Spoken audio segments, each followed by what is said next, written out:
Olá, bom dia, 10 horas 39 minutos. Seja muito bem-vinda, seja bem-vindo ao nosso programa. Esse aqui é o UOL Entrevista, um lugar de reflexão, um lugar de conversa, de entendimento do nosso país. Hoje é um dia importante para os povos indígenas, porque o Supremo Tribunal Federal retoma o julgamento em relação a um marco temporal.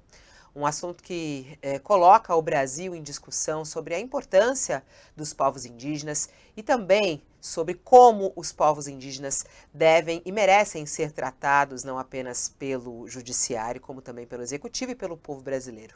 Hoje a gente recebe aqui um líder indígena, um filósofo e escritor, para a gente falar sobre este e outros assuntos. Ailton Krenak é ambientalista, filósofo, poeta e escritor. Fundou em 1985 a organização Núcleo de Cultura Indígena e se envolveu intensamente no processo de elaboração da Constituição de 1988, ganhando destaque por um discurso histórico no Congresso em defesa da cidadania indígena. Participou das fundações da União das Nações Indígenas e do movimento Aliança pelos Povos da Floresta. De 2003 a 2010, foi assessor especial do governo de Minas Gerais para assuntos indígenas. Ailton nasceu na região do Vale do Rio Doce, onde fica localizada a terra indígena Krenak, que também sofreu com o rompimento da barragem de Fundão da mineradora Samarco em 2015. Doutor honoris causa pela Universidade Federal de Juiz de Fora e pela Universidade de Brasília, tem vários livros publicados e traduzidos em mais de 13 países. Prestes a completar 70 anos, no próximo dia 29 de setembro, oficializou nas últimas semanas sua candidatura para a Academia Brasileira de Letras. A expectativa é que seja eleito com facilidade, tornando-se a primeira liderança indígena a ocupar uma cadeira na Academia Centenária. No UOL Entrevista de hoje, vamos falar sobre o julgamento no Supremo Tribunal Federal do marco temporal e as políticas do governo Lula para os povos indígenas. Comigo nessa entrevista, Leonardo Sakamoto e Carlos Madeiro. Krenak, uma honra tê-lo aqui nesse espaço mais uma vez. Um bom dia a você, seja muito bem-vindo. Bom dia, Fabíola. Bom dia a todos vocês. Bom dia, Sakamoto. Bom dia, Fabiola. Bom dia, Madeiro. Seja bem-vindo, Ailton. Olá, Madeiro, bom dia. Bom dia, Fabíola, Saca, bem-vindo, viu, Krenak? Vamos lá, Obrigado. Krenak. Queria saber sua expectativa sobre essa retomada do julgamento do marco temporal. A gente também tem acompanhado a preocupação do governo com uma proposta que seria considerada aí um meio termo que está em debate pelos próprios ministros do Supremo Tribunal Federal, que seria em relação às indenizações das terras que serão desapropriadas, né? E aí o governo está preocupado em relação ao custo disso. E até tem procurado ministros do Supremo para tentar trazer a sua proposta. O que seria o ideal, Krenak? Como é que é a sua análise a respeito desse julgamento e o que você espera do Supremo Tribunal Federal? Fabíola, bom dia, Sakamoto, Carlos, todos vocês e os nossos ouvintes, né? Essa questão do marco temporal, ela precisa ser observada na sua origem, digamos assim. O dano começou com a indiferença ou a incapacidade do Estado brasileiro de cumprir a nossa Constituição. O artigo 231 da Constituição, aquele que estabelece a obrigatoriedade do Estado, da União Brasileira, proteger as terras indígenas e estabelece os mecanismos para isso, ele tinha um prazo, era 5 anos. Então, desde a promulgação da nossa Constituição, 5 anos depois, o Estado deveria ter entregado a homologação de todas as terras indígenas. No começo da década de 90, talvez isso fosse possível, naquele contexto, mas não teve vontade política do governo. Nós passamos 3 períodos de governo na década de 90, todos empurraram com a barriga esse compromisso, essa responsabilidade do Estado com relação às terras indígenas. Ao direito estabelecido na Constituição, sucedeu depois essa história de produzir um instrumento que tem sido questionado, que é esse marco temporal. Ele considerado inconstitucional, já foi mais do que esclarecida essa questão, já houve outros debates dentro do próprio STF, e parece que a questão das terras indígenas ganhou um lugar de conflito, onde a questão fundiária do Brasil se derrama sobre a questão do direito indígena. É a mesma lógica que moveu outros períodos da nossa história de negar esse direito aos indígenas, mesmo quando esse direito está consagrado em todas as cartas da República, né? Todas as cartas, todas as Constituição brasileira reconhecem, de alguma maneira, essa obrigação do Estado, né? Como um processo dentro da história mesmo de colonização. Nós chegamos no século XXI com essa excrescência do marco temporal se derramando sobre a vida política, pegando o executivo, o judiciário e o legislativo. A Constituição dá alguma atribuição ao Congresso na regulamentação, talvez, de alguns desses instrumentos que estão estabelecidos na Constituição, mas não dá o poder ao Congresso de decidir sobre a aplicação do marco temporal. Esse documento jurídico ele foi crescendo demais, até o ponto dele se transformar numa crise na relação interna do próprio governo. Isso fica muito visível. O presidente da República declarou em vários momentos que ia priorizar no seu governo esse processo de demarcação, homologação e de entrega das terras indígenas, mas está tendo dificuldade interna para fazer isso e cria uma expectativa muito grande em todas as comunidades indígenas do país, cria uma expectativa também para as atividades econômicas, porque se a terra continua nesse limbo, a invasão, a predação, a destruição da floresta vai de rodo, né? O governo anterior ameaçou mesmo que não demarcaria nenhuma terra e parece que eles estão com o propósito de impedir que isso aconteça. Então, esse seria assim, o comentário geral, mas a gente pode falar especificamente de cada movimento que aconteceu nos últimos anos para sabotar o direito indígena, né? Dentro disso, levantando um ponto que você colocou, né, o debate do marco temporal está, por enquanto, 2-1, né, no Congresso Nacional, né, 2 votos a 1. E o ministro Alexandre de Moraes, na hora que ele trouxe o voto dele, ele falou: olha, eu sou contra o marco temporal, ou seja, eu sou contra que os indígenas não possam reivindicar territórios em que eles não estavam na promulgação da Constituição de 88, que é o que diz a ideia do marco temporal.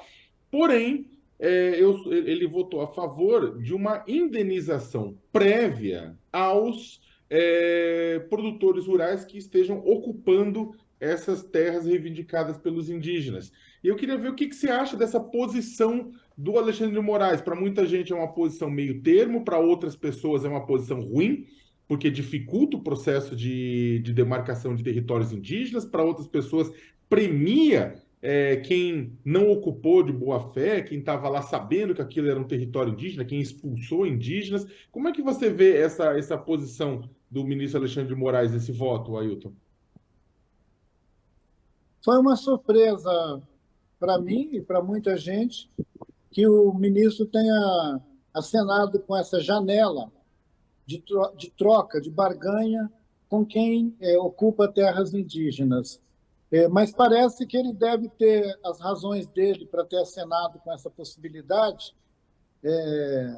endossando, de certa maneira, a afronta à Constituição. Porque se a Constituição diz não, é não. Mas se o ministro diz que pode, cria mais uma espécie de prolongamento da dúvida, né? Um prolongamento da dúvida sobre uma coisa ilegítima, né? Inconstitucional. O ministro deveria dizer que é inconstitucional e pronto. mas ele acenou com essa possibilidade exatamente por causa da crise política que está instalada internamente ao governo, onde o próprio presidente da República não deve achar possível indenizar essa gente que ocupa terras indígenas, inclusive alguns deles com a mão cheia de sangue, né? Porque alguns desses camaradas usaram milícias, invadiram terras indígenas e mataram indígenas. Se eles forem receber uma recompensa para isso, a gente pode estar abrindo uma janela para um futuro bem lamentável. Se as pessoas se acostumarem a fazer um abuso, né, a ficar devendo à União e depois ter anistia, invadir terra e regularizar depois em seu favor, a privatização de áreas públicas no país vai virar uma norma. As áreas públicas vão ser apropriadas por particulares. Isso sempre aconteceu no nosso país, né? Desde a lei de terras até hoje.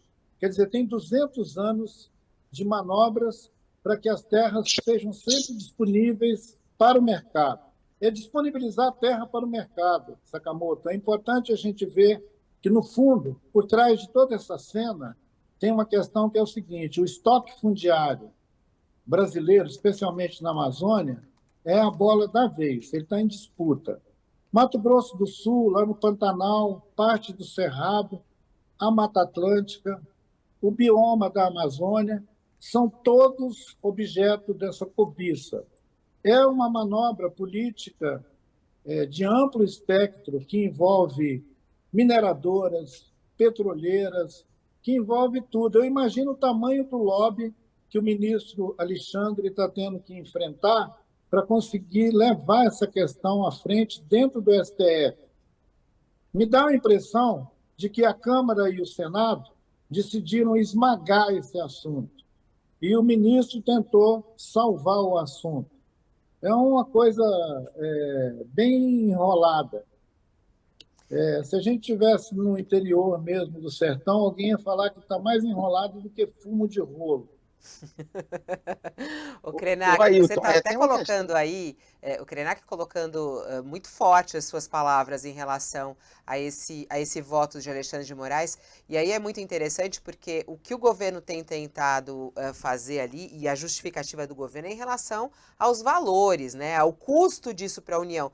Você está indo bem mais além, quer dizer, é você pagar criminosos, é isso que você está falando, não é, Krenak? É você indenizar pessoas que cometeram, de certa maneira, crimes, é isso?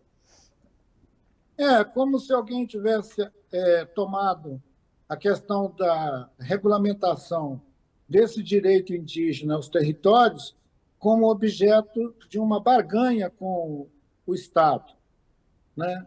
O governo federal vai ter que fazer uma barganha com quem invadiu terras indígenas. E isso não é legítimo, isso mancha a história dessa relação e põe, mais uma vez, o povo indígena de lado. Os interesses indígenas ficam de lado. São outros interesses que vão estabelecer onde os índios vão viver. Essa questão é uma questão ética, uma questão moral, é uma questão de equidade. Os ministros do STF devem observar esse princípio, né? Esse princípio da equidade, mas, principalmente, eles devem ser aqueles que guardam a Constituição, não que abrem brechas na Constituição para interpretações, mais uma vez, comprometidas, né? O marco temporal ele é um produto de um tipo de negociação que foi feita no começo da década de 90 e que ficou muito claro que havia uma disputa naquela época, quando o ministro Nelson Jobim produziu uma instrução normativa e essa instrução depois deu pretexto ao marco temporal. Quer dizer, tem uma história, né? Tem uma cronologia até a gente chegar quase 30 anos depois sem resolver um assunto que estava claramente determinado nos artigos da Constituição como deveria ser feito. A única vírgula que restou, ela foi a pretexto apropriada por esse debate do marco temporal. que é quando dizia que, no caso de interesse da soberania nacional, numa situação excepcional, o Congresso podia ser consultado sobre a licença para atravessar um território indígena, para fazer uma atividade econômica em terra indígena, precisaria cada caso ser analisado em especial. Agora nós temos um pacote de todas as terras indígenas sendo questionado pelo marco temporal. Quer dizer, o questionamento só cresceu, avançou muito pouco o gesto de reconhecimento, né? As declarações, uma lista de 3 terras indígenas, ou 5 ou 6, virou uma espécie de mitigação, né? Ao invés de a gente cumprir a Constituição, a gente está mitigando a Constituição. Isso é uma vergonha para todos nós que achamos que somos brasileiros. Ô, Ailton, tem uma questão aí que eu queria que você falasse um pouco, porque muitas das terras, né, que a gente está em disputa, inclusive, não se sabe o impacto até que o marco temporal poderia causar nesses territórios ainda que estão em fase de demarcação. Por exemplo, os Tembé lá no nordeste do Pará, naquela guerra do Dendê, eles estão desterritorializados, né? Estão fora do território, expulsos desde o começo dos anos 80, junto com quilombolas. É importante que a gente esclareça também que há uma questão aí, que há muitos territórios que eles deixaram de ser ocupados antes de 88, talvez aí não pegue esse marco, porque eles foram expulsos, né, nessas invasões, como diz o nome, até você colocou criminosos, eles não deixam as pessoas tradicionais, né, e aí ribeirinhos, tradicionais amazônicos, isso para o Brasil inteiro, ficar no local. Então, o impacto disso na prática, se isso fosse, se isso for aprovado, né, se fosse, pode até ser, um impacto que você calcula para essas comunidades quilombolas, que também não seriam encaixadas, mas todos esses povos tradicionais, e aí no caso específico dos indígenas, que não ficaram mais no território depois dessas ocupações e invasões. Carlos, é importante considerar que a pergunta que você está fazendo, ela faz um recorte do tema do marco temporal no sentido amplo, né? Se a gente estiver pensando que a porteira vai ficar aberta, né? E que esse não reconhecimento das terras que não tinha presença naquela data que foi promulgada a Constituição, que é o termo que o marco temporal tenta colar, se isso colar, nós vamos ter uma crise no campo tão grande que ela vai ser assim, incomparável a esse debate da CPI do MST, porque ela vai ter a gravidade de inflamar o país inteiro, porque tem terras indígenas em todas as unidades da federação. E essa decisão ela vai incidir na vida de municípios pequenos, ela vai incidir na vida de uma lista de municípios já bem estruturados, mas que estão cercando terras indígenas e que vão aproveitar para fazer uma espécie de último avanço em cima desses territórios, que é aquilo que eu falei de apropriar pelos particulares um bem que é comum, que é um bem da União. É muito importante, Carlos, dizer que qualquer terra indígena, as de antes e depois do marco temporal, elas são patrimônio da União. É a União que está sendo assaltada. Os indígenas vão ser impedidos de continuar sua vida no seu território, mas os brasileiros todos vão ser roubados em alguma coisa. Essa é a questão. A gente está olhando aqui quase que praticamente como evitar um dano maior, né? O dano menor é cumprir a Constituição. O dano maior é querer negociar um princípio que está estabelecido na Constituição, considerando, inclusive, a possibilidade de deixar de fora aqueles que não estavam lá, né? Mas que foram expulsos sucessivamente. Eu sou de uma etnia, que é o povo Krenak, aqui do Médio Rio Doce, em Minas Gerais, que já foi várias vezes arrancado do seu território, inclusive com a colaboração do Serviço de Proteção ao Índio, depois com a colaboração da FUNAI, com agências do governo do Estado e do governo federal atuando em conjunto para retirar os últimos indígenas que estavam estabelecidos dentro daquela terra e entregar ela para particulares. Isso foi feito nos últimos 40, 50 anos. Mais de uma vez, isso está documentado. Essa terra indígena Krenak, ela só foi finalmente atribuída aos Krenak para o usufruto, para poder viver lá dentro e continuar sendo patrimônio da União, depois que uma longa ação que durou 19 anos tramitou no STF. Aliás, tramitou naquilo que era antes do STF, que era a Procuradoria-Geral da República. Antes da gente ter essa configuração, onde a judicialização do direito às terras indígenas ia parar lá no Supremo Tribunal, nós demoramos 19 anos para obter uma decisão. Agora, a reserva indígena Krenak é habitada pelos Krenak. Mas, antes da Constituição, nós fomos 3 vezes retirados de lá e aquele território foi entregue para colonos, 43 propriedades rurais com registro em cartório. Nós tivemos que derrubar tudo isso e mostrar que aquilo era um roubo. E nós conseguimos também uma decisão muito importante naquela época, no começo da década de 90, que determinou que ninguém ia ser indenizado, porque foi esbulho. O ato anterior foi esbulho. Então, eles foram retirados. Esses camaradas que tinham título dentro da terra indígena ficaram furiosos e foram para cima do governo exigir indenização.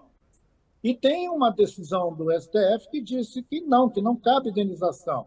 Tem uma coisa que chama jurisprudência. Será que o STF se esqueceu o que é jurisprudência? O Krenak, tem um ponto também, no meio toda essa discussão de hoje do marco temporal, que é o voto do novo indicado pelo Lula, né, o ministro Cristiano Zanin. A gente viu essa semana que passou ele sendo alvo de críticas porque ele votou contra o reconhecimento de uma ação movida pela PIB, né, que dizia a respeito do reconhecimento sobre uma ação sobre violência policial contra indígenas Guarani e Kaiowá no Mato Grosso do Sul. Então, a ação pedia medidas do poder público, né, para evitar essa violência policial contra esses indígenas no Mato Grosso do Sul. O Cristiano Zanin, junto com o Gilmar Mendes, com o André Mendonça e com o Cássio Nunes Marques, esses 2 últimos indicados pelo presidente Jair Bolsonaro, votaram contra o reconhecimento da ação. Acabou reconhecido porque os outros 7 ministros votaram a favor, né? Qual que é a sua expectativa, né, diante disso? Como é que é a sua expectativa para o voto do Cristiano Zanin sobre o marco temporal? Eu nem aceno a possibilidade de avaliar. Eu me lembro que atribui ao Magalhães Pinto, parece, uma história que dizia que a política é como nuvem, toda hora ela muda. E esse sujeito que você está se referindo aí, que eu não conheço, ele deve ser como nuvem, toda hora muda. Vai mudando, vamos aguardar, bastante expectativa sobre isso. Aliás, tem uma outra questão também, Krenak, que está no colo aí do governo Lula, que é a exploração de petróleo na bacia da Foz do Amazonas, né? E isso vai ficar aí, claro. Aliás, a ministra Marina Silva vai até participar de um evento na Câmara para falar a respeito disso. Queria saber a sua opinião, o que o senhor está achando dessa disputa que existe até dentro do próprio governo entre o Ministério de Minas e Energia e o Ministério do Meio Ambiente sobre a exploração de petróleo na bacia da Foz do Amazonas? Bom, a ideia de explorar petróleo é uma ideia que a gente poderia considerar uma ideia dinossáurica. Explorar petróleo no mundo hoje é atraso, é uma coisa totalmente fora de sentido. O mundo está abandonando essa energia de matriz, né, carbonária, e o Brasil deveria ser coerente com o propósito de proteção da Amazônia e não embarcar numa canoa furada dessa.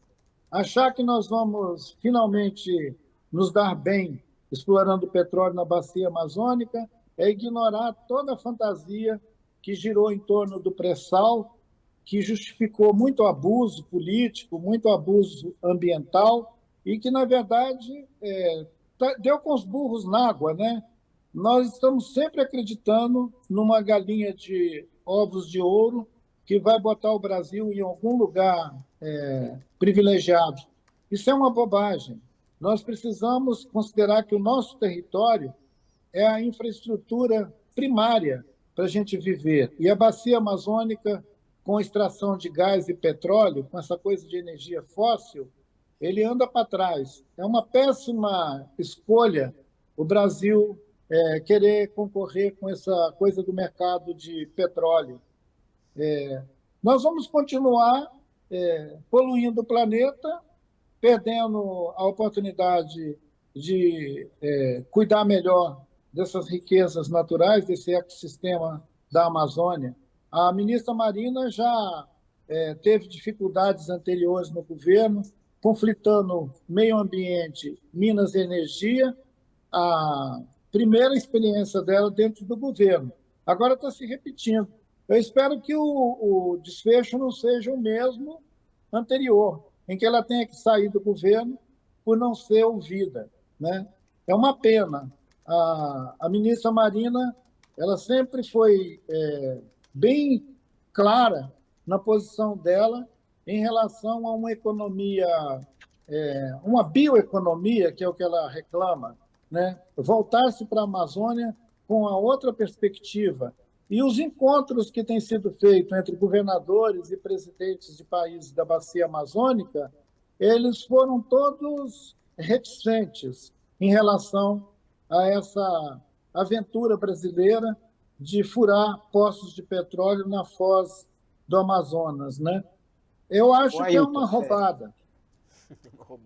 Tem uma questão também que eu queria rapidamente um comentário seu, porque esse modelo de energia ele também avança por outras perspectivas, né? Aqui no semiárido, por exemplo, do Nordeste, em Minas, a gente tem visto um avanço de usinas de energia eólica, solar, que também cometem alguns tipos não diria crimes, mas eles expulsam moradores, eles trazem um modelo de desenvolvimento através de grandes usinas, grandes concentrações, vetam acesso de populações à água, consomem muita água de uma região escassa.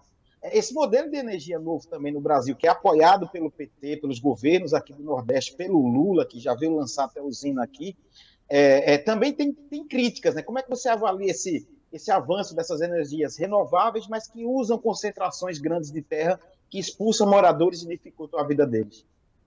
Carlos, você traz um painel interessante que permite a gente simplificar dizendo o seguinte: enquanto a gente tiver um problema de reconhecimento territorial, seja na superfície, né, com essa coisa da exploração das fontes eólicas, seja com a ideia das mini-usinas, no pacote, isso acaba levando ao mesmo prejuízo, né, do uso abusado dos recursos, né? E ele sugere também o seguinte, que um país que não tem um programa, ele vive de improviso. Um programa de governo que não se configura no sentido amplo de enquadrar todas as dificuldades que pode acontecer, por exemplo, no campo de assegurar que o país tenha energia para manter a sua economia ativa. A pergunta é que economia nós estamos querendo? Porque se nós estamos cogitando de furar petróleo na Amazônia e, ao mesmo tempo, incrementar energias alternativas, eólicas e tudo, nós estamos fazendo uma política esquizofrênica, porque tem uma crise implantada, porque não tem uma proposta de coordenar essas ações. Os ministérios não tinham que brigar entre si, Minas e Energia e Meio Ambiente. Eles deveriam estar dentro de um programa de governo. O presidente Lula, de vez em quando, fala que ministro não tem que ficar dando palpite, que os ministros têm que serem coerentes com um programa de governo. Parece que o próprio presidente da República está admitindo que ainda não aconteceu isso, que nós ainda estamos no teste, né? E tomara que o que o presidente consiga alguma coordenação com seus ministérios, né? Porque senão nós vamos acabar tendo uma crise em que a própria ministra Marina Silva vai acabar saindo desse governo. Ailton, sobre um tema, durante a pandemia de Covid-19, né, o governo Jair Bolsonaro negou uma série de proteções às comunidades indígenas. O caso teve que ir ao Supremo Tribunal Federal e o próprio governo ignorou, né, decisões do Supremo. E, é claro, também, bem antes disso, a própria negativa de acesso dos indígenas a seus direitos mais básicos, né, como direito de sobrevivência, acabou levando o presidente Jair Bolsonaro a ter uma representação contra ele no Tribunal Penal Internacional em Haia. Depois a gente teve a morte das 570 crianças lá no território Yanomami, entre outros tantos casos também que acabaram pipocando. Com isso, o presidente começou a ser chamado publicamente por muitos críticos de genocida, né? Houve uma denúncia contra ele de genocídio lá em Haia. O próprio ministro Barroso pediu uma investigação para entender se o governo Bolsonaro foi genocida com relação às populações indígenas. E aí muita gente no Brasil dizendo, não, pera lá, genocida é uma palavra muito forte, né? Genocida é uma palavra difícil, vocês não podem ir por aí, né? Como é que você avaliaria? Você avaliaria que sim, o presidente Jair Bolsonaro tentou um genocídio indígena, né? As ações dele caminharam nesse sentido, e você acha que é um termo correto para se referir a ele?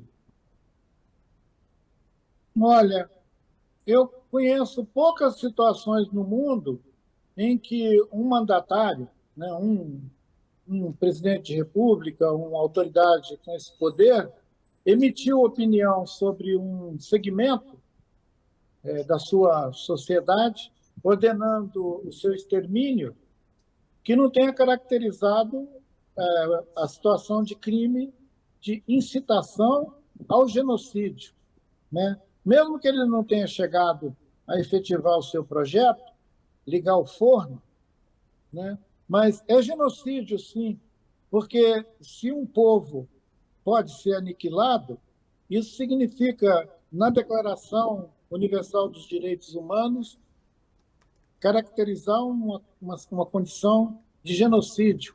Isso já foi discutido por especialistas em várias ocasiões. Acontece que nós estamos vivendo, Sakamoto, numa realidade global tão abusada que a gente podia dizer que o presidente da Rússia é um genocida, porque ele está destruindo a Ucrânia, bombardeando a Ucrânia a olhos vistos. Todo mundo está vendo. Eles estão destruindo a infraestrutura de um país e matando um povo. Isso já aconteceu em outros lugares também. Mas o que é interessante, já que eu falei na Ucrânia, é que o presidente da Ucrânia disse que a ONU precisa rever a sua função. Quer dizer, os organismos multilaterais, que seriam o lugar onde esses assuntos seriam considerados, eles estão sendo exigido deles que eles se reformem, porque eles perderam a capacidade de coesão e de orientar o que é um abuso que um governo regional faz e que pode ir a um tribunal internacional responsabilizar esse sujeito ou essas pessoas por aquela decisão. A gente chegou a um momento que ninguém está sendo julgado por mais nada, né? O abuso local, regional, ele está acontecendo assim abertamente em todos os continentes, no mundo inteiro, na África, né? A gente está vivendo uma situação de abuso em que a própria Anistia Internacional diminuiu muito a sua capacidade de nomear os crimes que estão acontecendo. Quer dizer, virou sério, né? Nós estamos com serial killer governando o mundo. Então, quando você tem esse tipo de gente governando o mundo, ou muda a ordem geral das relações, entendeu? E a gente cai na barbárie mesmo, cai numa barbárie onde todo mundo invade todo mundo, porque se um país pode invadir o território do outro, sair bombardeando, fazendo campanhas de guerra, como é que você vai convocar um tribunal para discutir a questão do genocídio? A gente ia ter que o banco dos genocidas ia ser maior do que o tribunal. Agora, em relação aqui no Brasil, então, né, Krenak? O jogo tá desigual demais, Fabiola. Né? Porque assim, a gente nesse momento vê o presidente Bolsonaro, que amanhã mesmo ele vai à Polícia Federal responder sobre o episódio das joias. Tem também a investigação sobre a adulteração da carteira de vacinação. Tem também a questão, claro, do 8 de janeiro. Várias ações aí que estão analisando e estudando crimes que possam ter sido cometidos por Bolsonaro. Agora, em relação ao que aconteceu com os indígenas, que é algo muito grande, grave nessa situação, né? Qual a sua expectativa para Bolsonaro ser julgado aqui no Brasil mesmo por esse crime, né? E se você tem alguma expectativa que ele seja condenado ou não, ou acha que vai dar em nada? Se nós olharmos o que aconteceu com outros chefes de governo que abusaram de nós, de todos nós, que foram punidos, digamos assim, mas foram punidos com tanto carinho que o máximo que aconteceu com eles é que eles perderam o mandato, ficaram inelegíveis por algum tempo. Então, assim, a República Brasileira ela é muito conveniente com seus atores principais, né?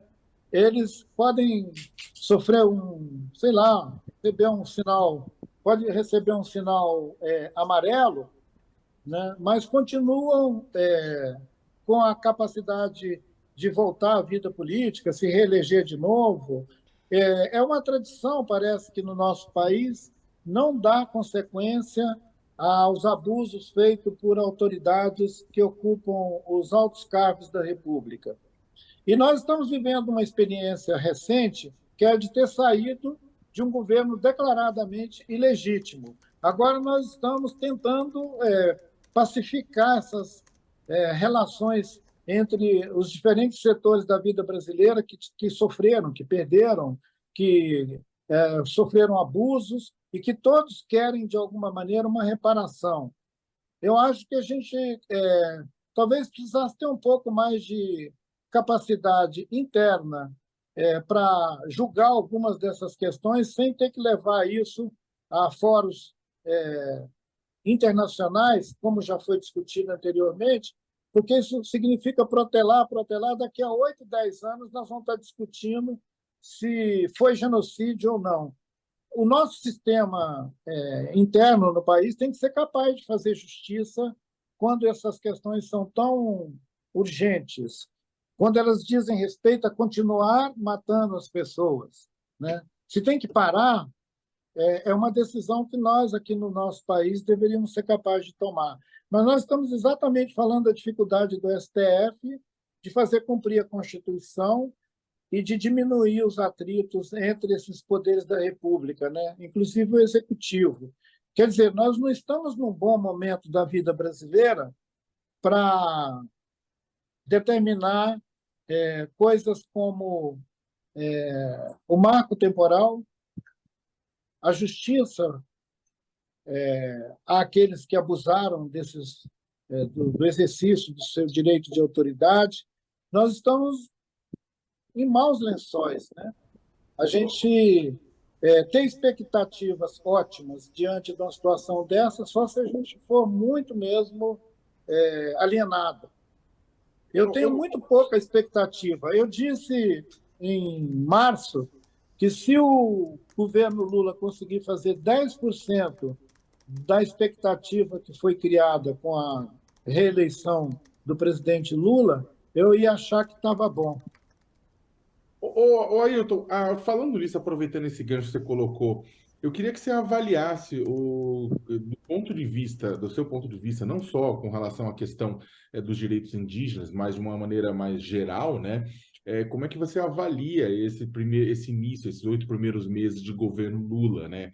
É claro que, por um lado, a gente teve a retomada de processos de demarcação, criação do Ministério dos Povos Indígenas e tudo isso mais, mas é também interessante que quando o presidente está em fóruns internacionais, ele faz uma crítica uma política correta, de certa forma, com relação ao imperialismo de outros países que fazem condicionantes com relação ao comércio brasileiro, não, eles querem se meter na forma aqui dentro.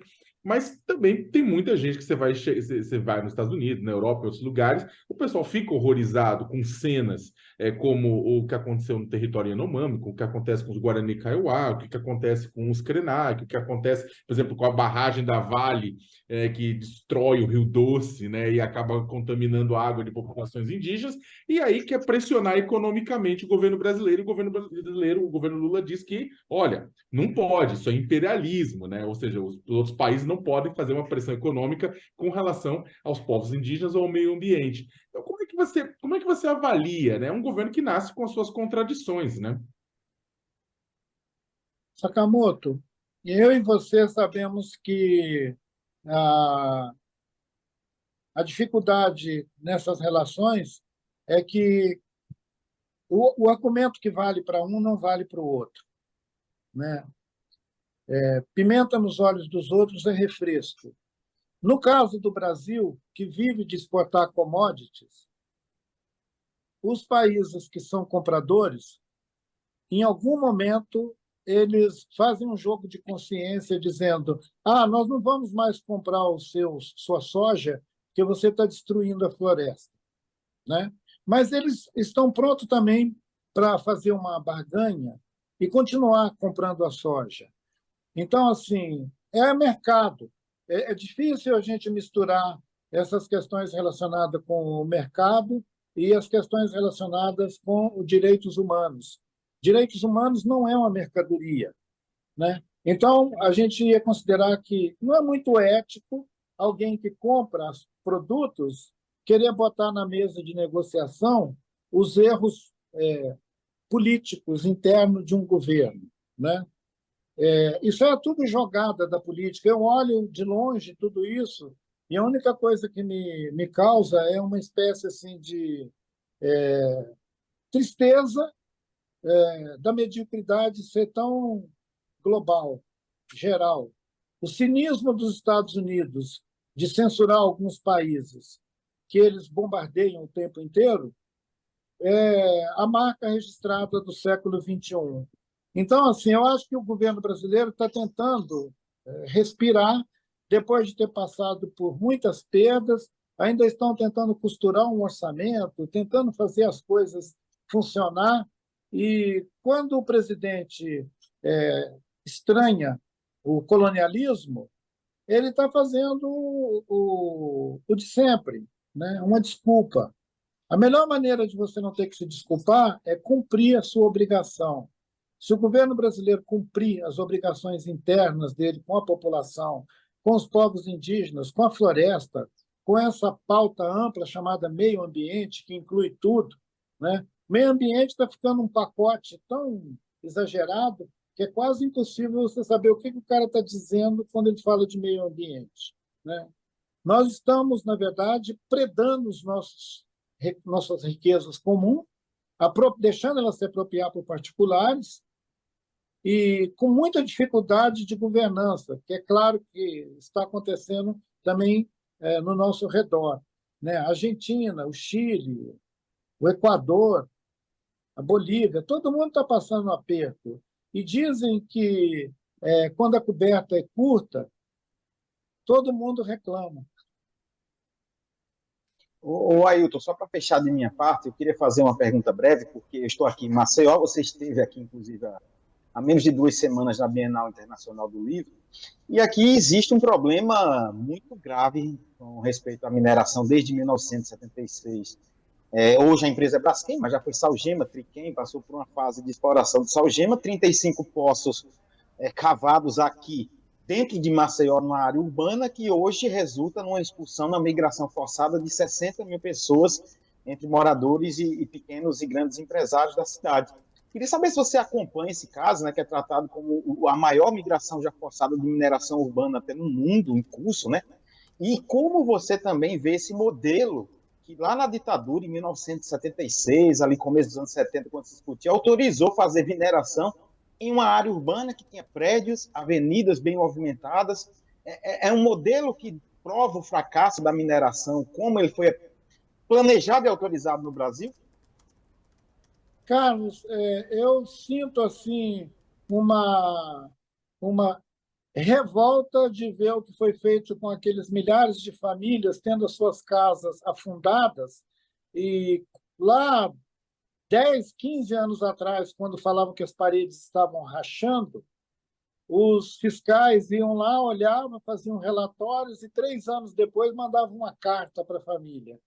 É um abuso tão escandaloso do direito daquelas pessoas vivendo numa área urbana, tendo o seu território afundado, né? Como se fosse um dano da natureza, a natureza está afundando a terra, e o cinismo de quem ganha dinheiro matando as pessoas desse jeito une outro termo que a gente podia chamar também de genocídio. Por que isso não é um genocídio? Você está matando aquelas pessoas. Você tirou o direito daquelas pessoas viverem no seu próprio território. Isso é um abuso escandaloso. E parece que são pesos e medidas também desiguais, porque aquelas famílias todas não valem nada. A vida deles não vale nada. Cadê o reclamo em torno disso? Há, sei lá, 6 anos atrás, eu fui uma das pessoas que fez o abaixo-assinado denunciando esse abuso da mineração. A mineração no nosso país ela é um amplo território dominado por interesses que não levam em conta o bem-estar da população, nem dos que vivem na cidade, nem dos que vivem na floresta, né? Quando a gente considera a possibilidade de extração de petróleo na bacia amazônica, nós estamos mostrando uma espécie de desastre anunciado. Um dia lá também vai afundar, e as pessoas vão afundar juntos. Então, assim, é necropolítica que chama isso. É quando você faz uma política de morte deliberada, porque o que conta é o lucro. Se estiver dando grana, pode derrubar tudo. Essa lógica predatória, que em outro tempo já foi até chamada de capitalismo selvagem, ele tem um nome novo. É necropolítica mesmo, né? É o necrocapitalismo. A vida das pessoas não vale nada. Não importa se você é indígena, se você é um brasileiro desses que trabalha para fazer o progresso, estão todos jogados nesse mesmo limbo, onde a cidadania vale pouco, né? Aliás, eu nem tenho mais visto as pessoas falando em cidadania, parece que cidadania saiu da moda. Ai, que alerta bom. Cidadania saiu da moda. A gente tem que realmente retomar isso, colocar isso como a última moda. Ô, Krenak, a gente tem agora essa expectativa da retomada do julgamento. Se eles pedirem vista, hein, vai adiar ainda mais. E o que estão falando é que a probabilidade é alta disso, né? De pedir uma vista nesse julgamento. Do marco temporal. Em terra de cego, Fabíola, quem pede vista é rei. Ailton Krenak, sempre uma honra tê-lo aqui, as suas palavras, seus pensamentos, sua reflexão, que eu acho que acaba sacudindo aqui os nossos pensamentos também. Muito obrigada por estar aqui conosco e estamos na expectativa, né, para ir para a Academia Brasileira de Letras aí. A candidatura está posta, né, Krenak? A gente não pode viver de expectativas, né, Fabíola? Nós estamos esperando mais do que a promessa, digamos assim, resolver essa questão dos direitos indígenas na nossa Constituição implica na gente estar buscando também levar essas vozes para diferentes lugares. É em razão disso que eu estou considerando essa história da Academia Brasileira de Letras, mas é claro que a gente tem temas muito mais agudos que nós precisamos trabalhar para resolver. E obrigado por lembrar essa história da ABL e vamos esperar, né? Ainda tem uma estradinha daqui até o final do ano. Isso. Mas pode ter certeza que a torcida por você é grande. O pessoal está comentando aqui. Um beijo, Krenak. Muito obrigada por estar aqui. Bom dia. Bom dia. Maravilha. Tchau, Sakamoto. Tchau, Madeiro. Obrigada. Obrigado. Tchau, Fabíola, Madeiro. Obrigado, Krenak. Um abraço. Abraço, hein? Obrigado a vocês, abraço. Assim a gente termina mais uma entrevista muito interessante com esse pensador, né, sobre o nosso país, sobre a nossa floresta, sobre os povos indígenas. É tão importante a gente ouvir justamente quem está no meio dessa discussão e está entre eles, né? Isso é muito importante para esse julgamento de hoje lá no Supremo Tribunal Federal. Fica muita discussão aí sobre os termos jurídicos, políticos sobre isso e os povos indígenas que pensam a respeito disso, né? É muito importante. Daqui a pouquinho eu estou de volta. Olha, em menos de meia hora eu estou de volta com o nosso UOL News do meio-dia, também com informações a respeito da política. Tem aí novidades em relação a Arthur Lira. Vamos tratar sobre isso. Documentos revelam fazendas de Arthur Lira não declaradas à justiça. Esse é um dos assuntos fortes que vem aí na nossa edição do meio-dia. Te espero para o nosso programa. Até lá.